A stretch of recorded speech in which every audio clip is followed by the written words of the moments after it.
हाँ गुरुजी आदाब। देखिए, हाँ मैं हमेशा आपको देखता हूँ, आप बहुत अच्छी बातें करते हैं। तो गुरुजी मैं ये कहना चाहता हूँ, आपसे एक सवाल है मेरा कि आप हिंदू राष्ट्र की बात बहुत करते हैं। भाई हिंदू राष्ट्र बिल्कुल होना चाहिए जिस तरीके से आप बात करते हैं, लेकिन उस हिंदू राष्ट्र के अंदर जो मुस्लिम है उन मुस्लिमों को आप क्या करेंगे? ये थोड़ा दुबई में भी हिंदू हैं, मुसलमान हैं, फारसी हैं, यहूदी हैं, पाकिस्तानी हैं, नाइजीरियन हैं, फ्रांसीसी हैं या यूरोपियन हैं। लगभग 72 कंट्रियों के लोग वहां रहते हैं, लेकिन अपनी परंपरा का पालन करते हैं। पर वो देश न कोई एक विशेष मजहब का नहीं, पर इस्लाम धर्म की बहुतायत मात्रा होने के नाते वहां की परंपराएं, वहां की बोलचाल, वहां की स्थिति परिस्थिति इस्लामिक धर्म के प्रति विशेष है। हमारे भारत में 1947 में एक विशेष समुदाय यानी आपकी समुदाय के द्वारा आपके कुछ पूर्वज जो पाकिस्तान चले गए या आपसे संबंधित, उन लोगों ने मांग की कि हमें एक अलग टुकड़ा चाहिए। भारत का एक बंटवारा हुआ 1947 में, वो पाकिस्तान के रूप में वहां स्थापित हो गए। जो बचे वो भारत में हैं। निश्चित रूप से आपके पूर्वजों ने हमारे भारत की आजादी में, अपने भारत की आजादी में योगदान दिया। ना मुसलमान इस देश से भागेगा, ना ईसाई इस देश से भागेगा, सब भारत में रहेंगे। लेकिन वंदे मातरम नहीं बोलेंगे, सर तन से जुदा कर देंगे या गजवाए हिंद के नारे देंगे। ये धर्म के भी खिलाफ है, राष्ट्र के भी खिलाफ है, तिरंगा के भी खिलाफ है, इसके हम खिलाफ। लेकिन जब अभी हिंदू राष्ट्र तो बना नहीं है, जब मुस्लिम समाज को आपने देखा होगा कि चाहे सावन हो या नवरात्र हो तो एक मुहिम सी चल जाती है कि मुसलमानों को बायकॉट करने की। और जब हिंदू राष्ट्र बन जाएगा तो उस दशा में मुस्लिम समाज का क्या हाल होगा? थोड़ा सा इस पर आप तो रोशनी डाल दीजिए। देखिए, हम किसी भी दंगा के पक्ष में नहीं, चाहे वो इधर से हो या उधर से। हम इस देश में गंगा फैलाना चाहते हैं, दंगा। हम इस देश में को हिंदू संस्कृति मानने वाले लोगों को यही कहना चाह रहे कि आप अपनी संस्कृति पर गर्व करो, अपनी संस्कृति पर मूल पर लौट करके आओ, उस पर पूर्ण निष्ठा से डटे रहो। दुनिया की कोई सभ्यता आपका बाल बांका नहीं कर सकती जी। एक दूसरा, जो त्योहार आते हैं उसमें इस्लाम धर्म के कुछ लोगों, आप देखो ताली एक हाथ से नहीं बजती। ये लोग अभी बजा रहे, जरा बजा के बताओ, दोनों हाथ लगे। क्यों? क्योंकि जब तक दोनों हाथ नहीं होंगे तब तक ताली नहीं बजेगी। उसी प्रकार जो नवरात्रि में है, जो नवरात्रि में गरबा होता है, अब आपके कुछ नवयुवक यो जोश जोश में कुछ ऐसे वैसे उल्टे फुलटे हरकतें करने आ जाते, मजहबी लड़ाई छिड़ जाती। इसलिए हमने कह दिया कि ना हम आपके में उपद्रव करें, ना आप हमारे में उपद्रव करो। हमें अपनी संस्कृति त्योहार मनाने दो, आप अपनी पूजा पाठ करो। जय बजरंगबली की कोई बुराई नहीं। नंबर 2, इसी में हम ये चाहते कि यदि हिंदू राष्ट्र बनेगा, ये तय है, आज नहीं कल। हमने तो क्रांति शुरू की, हमें पता है कि हम इसको मंजिल तक नहीं ले जाएंगे, पर शुरुआत करेंगे, ये तो पक्का है। आज नहीं कल हिंदू राष्ट्र बनेगा। तो हम उस सनातन संस्कृति को मानने वाले हैं कि हम अब्दुल कलाम को भी सलूट करते हैं और रस खान के भी दोहा गाते हैं। जी, आपने भी एक बात कही कि ये, हाँ, आपने कहा कि ये देश सभी का है। इनका एक सवाल था कि हिंदू राष्ट्र में किसकी किसकी जगह है। आपने कहा कि सभी के लिए जगह है। इन्होंने एक और सवाल किया सावन में, नवरात्र में, छठ में कि मुस्लिमों से सामान ना खरीदो। तो फिर ऐसे में मुस्लिम अपनी दुकान कहां लगाए, कहां जाए? देखिए भैया, दोनों तरफ से हुआ। बीच में कई जगह से ऐसी न्यूज़ें आई कि आप काफिरों से सामान मत खरीदो, तो अपन ने भी कह दिया कि इनसे मत खरीदो। सठे साठ्यम समाचरित, आप छेड़ोगे और हम तो जैसे रावण के सामने हनुमान जी कहे, बोले बोल बंदर, हनुमान जी बोले बोलो दस्कंदर। भाई आप हमें बंदर कहो, हम आपको जी स्वामी जी कहें, ये थोड़ी चलेगा भाई। ये तो आदानम चा प्रदानम चा, जो आदान करोगे वही प्रदान करोगे, जो प्रदान करोगे वही आदान करोगे। जितना इन्वेस्टमेंट उतना ही तो प्रॉफिट पाओगे। आपके मुताबिक दोनों तरफ से ताली बजे, वही तो हमने जवाब दिया, दोनों हाथों की ताली का जवाब। दोनों हाथ से नहीं, बिल्कुल सही कहा आपने, ताली एक हाथ से नहीं बजती। तो आपके मुताबिक मुसलमानों से अगर कोई सावन में या छठ में, नवरात्र में अगर कोई सामान खरीद लेगा तो कोई दिक्कत नहीं, पर ये भी तो खरीदे ये भी तो खरीदे, तो हमको कोई दिक्कत नहीं। लेकिन हम ये मानते हैं कि ऊपर लेवल पे ये नहीं है, ये निचले ज्यादा जो सामान्यतया गांव में ये बहुत ज्यादा बढ़ जाता है। तो हम तो ये कहना चाहते भाई, काहे को विवाद, हम संवाद के आदमी। हमारे हिंदू राष्ट्र में विवाद का विषय नहीं, संवाद का। क्योंकि इस देश में हिंदू मुसलमान बहुत सालों से चल रहा है और कुछ भी विषय आता है, देखो हम हिंदुओं को भी एक बात हमने कही थी, वो वीडियो पूरी दुनिया में गया, और हम इसीलिए नहीं कि ये सामने बैठे हैं तो हम महिमा मंडन भी नहीं गा रहे हैं, ना लिबरल हो रहे, ये भी आप कान खोल के सुन लो। हम जैसे हैं, हम अपने एजेंडे के साथ कोई समझौता नहीं करते। हम ये कहना चाह रहे, मुसलमानों को गालियां देने से हिंदू राष्ट्र नहीं बनेगा, बड़ी बात कही। अपनी संस्कृति पर बात करने से, कमियों को दूर करने से व सामाजिक समरसता लाने से संस्कृति बढ़ेगी व हिंदू राष्ट्र बनेगा। फिरोज बख्श साहब, आपका सवाल। जी देखिए बाबा बागेश्वर, मैं सोच रहा था आपको धीरेन्द्र शास्त्री कहूं क्योंकि उम्र में छोटे हैं, लेकिन रुतबा आपका बड़ा है तो मैं आपको बाबा से ही मुखातिब करूंगा। मैं आपको बहुत पसंद करता हूं इस वजह से कि मैं एक प्रैक्टिसिंग मुसलमान हूं। आपके मुंह से मैंने कभी इस्लाम के ख़िलाफ़, मुसलमान के ख़िलाफ़, prophet Mohammed peace be upon him आपके ख़िलाफ़ या किसी भी मुस्लिम के ख़िलाफ़ कोई बात नहीं सुनी। ये एक प्लस पॉइंट आपका है, ठीक है। और दूसरी बात मैं कहना चाहता हूँ कि आप चूँकि हिंदू राष्ट्र की बात करते हैं, ठीक है, हिंदू राष्ट्र जाहिर सी बात है पाकिस्तान में, मलेशिया में तो नहीं बनेगा, यहाँ बनेगा। दूसरी बात यह है, देखिए कि मैं समझता हूँ 15 अगस्त 1947 से तो हमारा हिंदू राष्ट्र ही है, ठीक है। हिंदू राष्ट्र वो राष्ट्र होता है जहाँ शेर और बकरी एक घाट पे पानी पिए, ठीक है। आप इसको कैसे करेंगे ताकि कोई मुसलमान इस बात से ना डरे, मैं बात पूरी कर लूँ, इस बात से ना डरे कि जैसे मिठाइयाँ जो होती हैं ईद बकरा ईद पे, हम जो हमारे बरादरान वतन हिंदू मिठाई वाले हैं उनसे मिठाइयाँ लेते हैं, अच्छी मिठाइयाँ होती हैं, खालिश देसी घी की होती हैं, बढ़िया होती हैं। तो यही चीज़ दूसरी तरफ भी होनी चाहिए। अब जैसे कोई यात्रा होती है, कुछ है, तो उसमें कहेंगे मुसलमानों के जो ठिए हैं उससे खाना नहीं खाएंगे हम। We gel like sugar and milk, हम नाखून और गोश्त की तरह हिंदू मुस्लिम सिख ईसाई शुरू से ही रहते चले आए हैं, वही बात आप कर रहे हैं। तो इसको प्रैक्टिकली, जैसे आपने कहा कागज़ों पे नहीं, प्रैक्टिकली कैसे आप जो है हिंदू और मुसलमानों के बीच में एक पुल बनाएंगे ताकि हिंदू मुसलमान कहने की ज़रूरत नहीं पड़े। We go head with India card, no Muslim card, no Hindu card. देखिए, इसको चरित्र में उतारने की ही प्रैक्टिकल बातों के लिए हम जमीन पर उतरे। हमारी पदयात्रा इसी के लिए है। भाषणबाजी करने से, प्रवचनों में बोलने से या मीडिया पे बैठने से सिर्फ कुछ लोगों तक तालियां मिलेंगी, व्यूवरशिप मिलेगी, इन भाई साहब को टीआरपी मिलेगी। हिंदू राष्ट्र बनेगा कैसे, पहले इसकी हमने फाइल बनाई। हिंदू राष्ट्र बनेगा हिंदू एकता से। हिंदू एकता कैसे होगी, पहले इनके अंदर जो भेद है उसको मिटाया जाए। जो छुआछूत है, ऊंच नीच है, जो हमारे गांव में बहुत ज्यादा ये चलता है, ये पिछड़ा है, ये अंगड़ा है, हम ये देश में नहीं चाहते कि कोई पिछड़ा नहीं, कोई अंगड़ा नहीं। हमसे कहा कि आप फिर से चाहते हैं कि फिर से चेक हो पूरे भारत में, ये पता लगाया जाए कि कौन समुदाय अल्पसंख्यक है, कौन बहुसंख्यक है, कौन पूर्ण संख्यक। हमने कहा इसका पता ना लगाया जाए, हमसे यदि कोई सुझाव ले तो इस बात का पता लगाया जाए कि कौन अमीर है और कौन गरीब है। मैं वजाहत कासमी जी आपसे चाहूंगा कि आपकी तरफ से एक सवाल है। महाराज जी, बहुत बहुत शुक्रगुजार हूँ आपका, आज आपसे मुलाकात हो गई। ऐसे मैं सुनता भी रहता हूँ और कई बार पिछले कई सालों में कई टीवी चैनल्स पर आपके को लेकर के मैं डिबेट्स में आ चुका हूँ।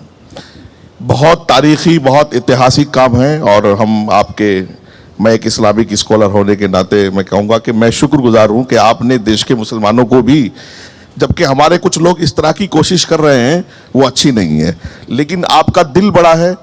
और मैं बहुत खुल्लम खुल्ला कई सालों से ये बात कह रहा हूँ कि जब मैं ये मानता हूँ कि न मजहब में कहीं दिक्कत नहीं, ना हिंदू में है, ना मुसलमान में, ना सिख में, ना ईसाई में, तो फिर मुझे इस बात से परेशानी क्यों होती है कि ये देश हिंदू राष्ट्र बन जाएगा।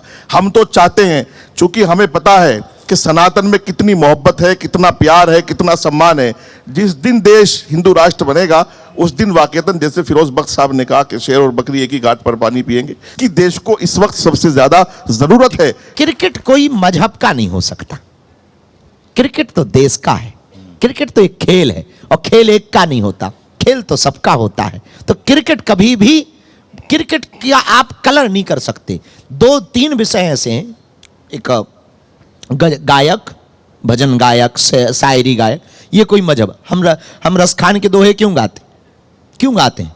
क्योंकि अब वो बचे ही नहीं। वो जो हो गए सो वो हो गए, वो जो पा गए सो पा गए, अब वो सबके हो गए। अब्दुल कलाम यदि हम इतने कट्टरवादी होते तो हम उनको गालियां ना बकते। आप हमारी विचारधारा को तो समझो ना। सलूट है। आप पहले दिन के स्टेट में हमारी जिंदगी के, जब से हमने माइक थामा होगा और कैमरा के फेस में आए होंगे, तब से हमारी जिंदगी में कभी किसी भी इस्लामिक व्यक्ति, हाँ उसके खिलाफ हम जरूर बोले जिसने देश के लिए बुरा कहा, पर्टिकुलर हिंदुओं के लिए बुरा कहा, मानवता के लिए बुरा कहा, तिरंगा के लिए बुरा कहा, राष्ट्रगान और राष्ट्रगीत के लिए बुरा कहा, उसको तो अभी भी हम आपके मुंह पे कह रहे हैं कि पाकिस्तान की टिकट लाहौर की कटवा ले वो। अच्छा, मोहम्मद आरिफ अजाकिया, इन्होंने आपसे एक सवाल किया था, आपको याद होगा आपके जहन में। उन्होंने कहा था कि क्या कुछ लोग मुझसे पूछते हैं कि तुम हिंदू कैसे हो सकते हो, जबकि मुझे गीता भी आती है और मैं बहुत फॉलो करता हूं, क्या हिंदू बनने के लिए नाम बदलना जरूरी? आपने कहा था कोई जरूरत नहीं है। देखो जी, हम बैठे थे, वो नाम तो भूल गया, लंदन की संसद में उसको कौन सा वो कहते हैं, कॉमन्स कहते, वो ये हाउस ऑफ कॉमन्स कहते हैं। हाँ, हमारी अंग्रेजी चूंकि ऊंचे लेवल की है, उस शख्स तो का हाउस ऑफ कॉमन्स में बैठे थे लंदन में। हम्म। वहां मोहम्मद अजाकिया साहब हमारे वो हनुमान चालीसा की गोष्ठी थी, उसमें आए और पूर्ववत ही वो बहुत प्रभावित हैं। पाकिस्तान में वो मेयर रहे, अब वर्तमान में वो लंदन में ही रहते हैं। महाकुंभ में वो डुबकी लगाने आए थे, हम तो नहीं मिल पाए, हम तो वहीं मिले लंदन में। उन्होंने कहा कि हमने जब से गीता पढ़ी, सनातन को जाना, तब से हम सनातन के प्रति समर्पित हो गए। दलित पिछड़ा समाज संगठन ये कोर्ट जाने की बात कर रहा है और इन्होंने राष्ट्रपति को पत्र भी लिखी है और कहा है कि आपकी यात्रा को रोक दें। वो कह रहे हैं कि सांप्रदायिकता फैलाकर देश का माहौल खराब किया जा रहा है, धर्मनिरपेक्ष देश में हिंदू राष्ट्र बनाने की बात करना संविधान विरोधी है। सुनिए बहुत ध्यानपूर्वक, हम बहुत निष्ठापूर्वक अपनी बात पर अडिग हैं कि हम इस देश को हिंदू राष्ट्र देखना चाहते हैं और हम तलवारों की लड़ाई से नहीं, विचारों की लड़ाई पर भरोसा करते हैं। दूसरा, इस देश में रहने वाले इस्लाम धर्म को मानने वाले लोग भी यदि ये बात माने तो बहुत अतिशयोक्ति नहीं होगी कि केवल एकमात्र भारत है जो हिंदू राष्ट्र हो सकता, जैसा कि आपने कहा। 65 से ज्यादा देश इस्लामिक हैं, 95 से ज्यादा देश क्रिश्चियनों के हैं, एक देश यहूदियों का है, एक देश बौद्धों का है। तो जिस देश में 80 करोड़ लोग एक ही संस्कृति को मानने वाले रहते हो, वो निश्चित रूप से हिंदू राष्ट्र होना चाहिए। किसी भी मुसलमान व्यक्ति को किसी देश से निकाला जाएगा तो 65 से ज्यादा देश उसका स्वागत करेंगे। 95 से ज्यादा देश यदि किसी ईसाइयों को निकाला जाएगा तो 95 से ज्यादा देश उसका स्वागत करेंगे। यहूदियों को किसी देश से निकाला जाएगा तो इजराइल उसका स्वागत करेगा। बौद्धों को किसी देश से निकाला जाएगा तो उनका देश उनका स्वागत करेगा। पर Burma, Rangoon, Cambodia, Nepal, Bhutan, Mauritius, Fiji, Australia, इन देशों में रहने वाले हिंदुओं को यदि निकाला जाए तो स्वागत कौन करेगा? अच्छा, जिस देश की आप बात कर, हम अपने हिंदुस्तान की बात कर रहे हैं, 80 करोड़ के आसपास हिंदुओं की आबादी है, शायद उससे ज्यादा हो गई होगी। अगर आप देखें तो आबादी के लिहाज से अप्रत्यक्ष रूप से हिंदू राष्ट्र तो है ही। अरे आप प्रत्यक्ष तो है, पर प्रत्यक्ष हो जाए तो क्या बुराई है? लेवल में रहने की क्या आवश्यकता है? आप कह रहे हैं कागजों पर नहीं चाहिए, विचारों में चाहिए। आप कह रहे हैं कागजों में नहीं चाहिए, विचारों में चाहिए। हाँ, तो विचार परिवर्तन के लिए ही हम पदयात्रा कर रहे हैं। नाज़िम भाई, गुरुजी देखिए, बार बार आप हिंदू राष्ट्र की बात करते हैं और जबकि भारत हमारा धर्मनिरपेक्ष है और संविधान से चलता है, हम लोग संविधान में विश्वास रखने वाले हैं। तो आप जब इस तरीके की बात कहते हैं कि भाई हाँ देखिए, यहाँ पर गजवाए हिंद का भी आपने जिक्र करा और आपने यहाँ पर सर तंसजुदा की भी बात करी। देखिए, हम इन चीज़ों के खिलाफ हैं। हमारा भारत सिर्फ भारत है और भारत की नज़र से ही हम लोग देखते हैं। अभी आपने कहा कि 80% लोग, 80% जो हिंदू हैं वो हमारे भाई हैं, हम लोगों को कोई परेशानी नहीं। लेकिन एक चीज़ जो बार बार आ रही थी कि जब सावन हो या नवरात्र हो, जब फेस्टिवल आते हैं तो वहाँ मुसलमानों का बहिष्कार कर जाता है, लेकिन जब रमज़ान आते तो हम अपने हिंदू भाइयों का स्वागत करते हैं कि भाई आप आइए, हमारे त्यौहार पे आप दुकानें भी लगाइए, सामान भी खरीदिए। तो फिर एक ये विचारधारा चेंज क्यों हो जाती है? थोड़ा सा इस पे भी रोशनी आप डाल दें। जी सुनो, पहली बात तो संविधान में सेकुलरिज्म वाला शब्द जोड़ा गया।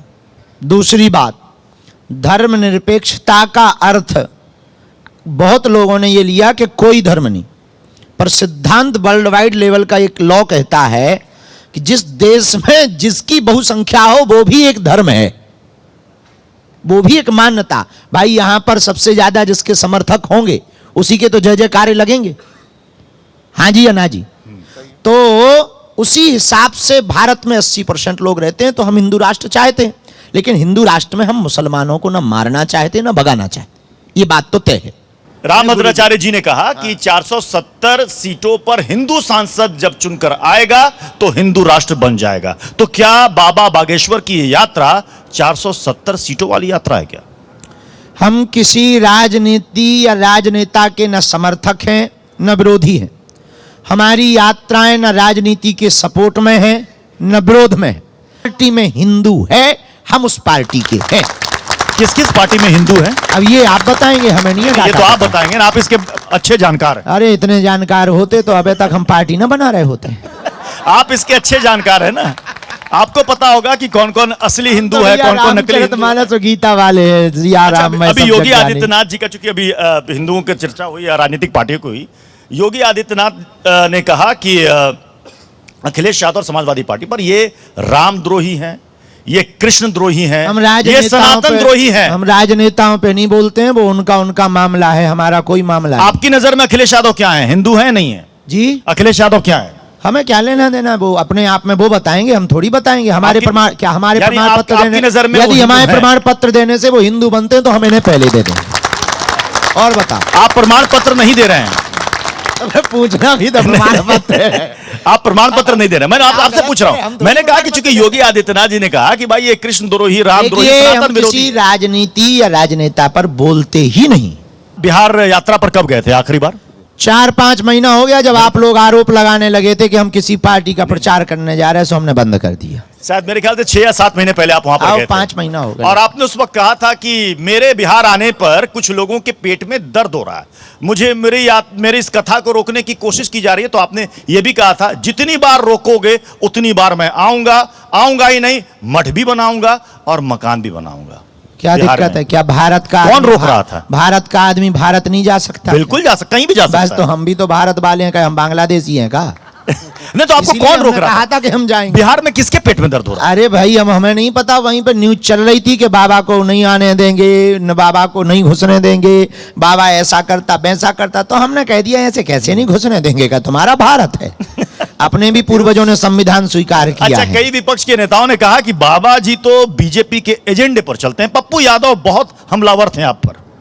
पप्पू पता यादव, नहीं वो किस नजरिए से हमें देख रहे हैं। यदि बीजेपी के एजेंडे पर काम कर रहे होते तो बिहार में ना होते। बटेंगे तो कटेंगे। आज फिर इसका जिक्र आया जब यूपी के सीएम बिहार आए और उन्होंने कहा बिहार में देख लीजिए, बटेंगे तो कटेंगे। विरोधी कह रहे हैं नफरत वाला चुनावी नारा है। आपकी नजर में बताइए, बटेंगे कटेंगे का मतलब क्या है? अब ये तो योगी बाबा जी बताएं। नारा उनका है कि उन्होंने कटेंगे वाली बात क्या कही। हम यदि दूर से सुने तो ऐसा कहना चाह रहे कि आप जातियों में बटेंगे तो कटेंगे। हमारा ऐसा मानना है। हम सनातनी हैं, तनातनी नहीं है, तो ये बात मान लेने में क्या बुराई।